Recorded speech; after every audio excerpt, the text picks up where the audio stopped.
Hello guys and welcome on our channel. Today I will show you how you can transfer photos from the Android device to the iOS.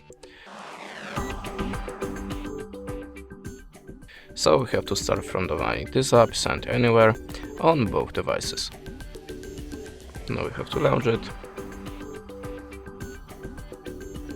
And on iOS device, choose receive. Continue on Android one and allow permissions.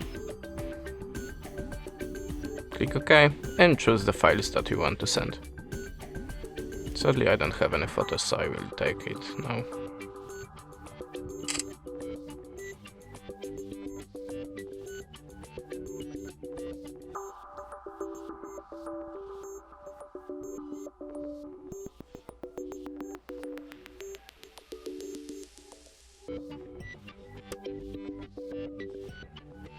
Now just click on this little cycle and click send. Now input the key on the iOS device.